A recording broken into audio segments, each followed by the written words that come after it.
Hi, welcome to Movie Explained. Today I'll show you a movie called The Blue Lagoon. Please don't forget to subscribe. Hope you enjoy. It is the Victorian era in the South Pacific.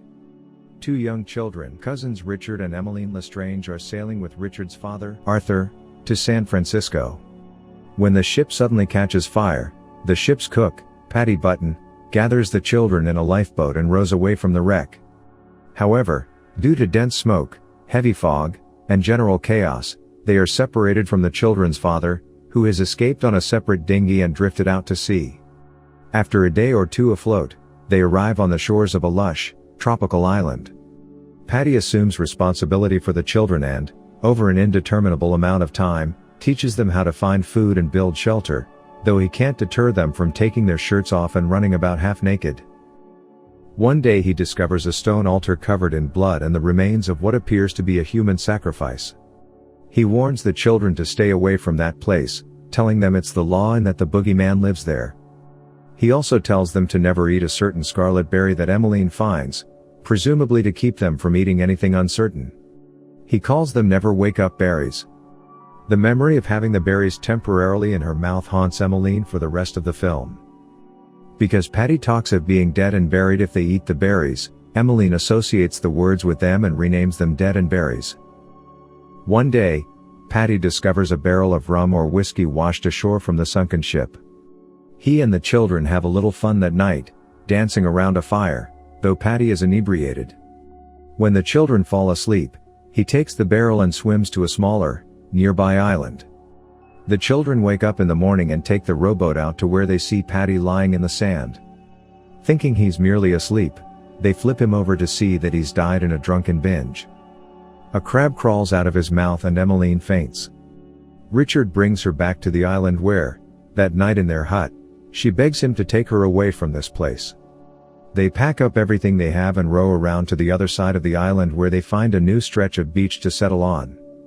Relying on each other and the bounty the island has to offer, Richard and Emmeline mature into strong teenagers, spending their days diving for pearls and fish, gathering food, or maintaining their treehouse. Though they spend most of their time together, Richard and Emmeline soon start developing both physically and emotionally in ways they can't explain. Growing up as children, they are generally ignorant of the changes they experience, which lead to frustration and confusion for the most part.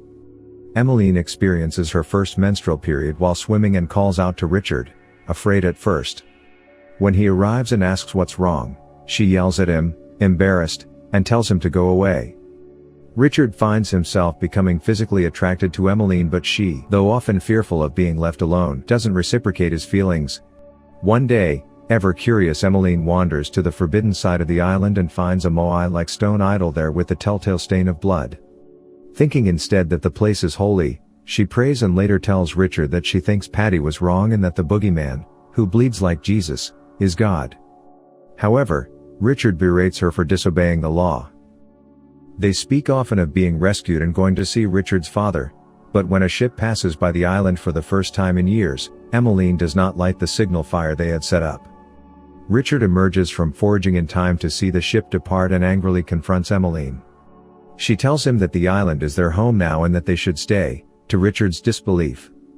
They insult each other and Emmeline reveals that she knows what happens when Richard goes off alone, which leads him to throw a coconut at her. She throws one back, hitting him on the head. Immediately remorseful, Emmeline rushes over to him, but he slaps her and says he wishes she was dead and buried. Furious, he kicks her out of their home, throwing her items onto the beach. After building a makeshift hut for herself near the water, Emmeline steps on a stonefish. Richard discovers her deathly ill in her hut and she begs him to take her to God, despite the law. Fearing for her life, Richard does so and places her on the stone altar, reciting what little he remembers of his prayers. Emmeline eventually recovers and, after she regains her ability to walk, goes swimming with Richard in the lagoon. Afterward, they sit naked together and share some fruit as well as their first kiss. They lie down with each other, expressing their love for each other, and discover sexual intercourse and passionate love. Putting all their past arguing aside, they spend most of every waking moment with each other, playing in the water or making love. However, Emmeline soon becomes pregnant. Though this is clear to the viewer through Emmeline's hunger cravings and her ability to feel the baby, she and Richard are unsure of her physical changes and do not know about childbirth, attributing it all, at first, to Emmeline merely getting fatter. One night, Emmeline goes missing and Richard looks through the jungle for her. Following the sound of drums, he comes upon the altar where God stood. There, he witnesses a native tribe performing a human sacrifice. Richard flees as the victim is killed and hears Emmeline's cries, following them in time to help her give birth to a baby boy whom they name Paddy. They bring the baby back to their home and try to feed him. Frustrated by the baby's crying and that he won't take solid foods or juice, Emmeline takes him in her arms to see that he instinctively suckles at her breast. Richard tells Emmeline what he witnessed the night she gave birth and assures her that if any of the natives come to find them he will stick them with his spear like a fish. But the natives never come to their side of the island. As the baby grows, they teach him how to swim and play. As they all play together in wet mud near the shore, a ship led by Richard's father approaches the island and sees them there. As they are completely covered in mud, Arthur does not recognize them. Paddy points to the ship, but when Richard and Emmeline see it, they resign all previous intentions of leaving the island with silent glances and retreat with Paddy into the forest. Richard is seen taking the rowboat alone out to the small island where Paddy Button died.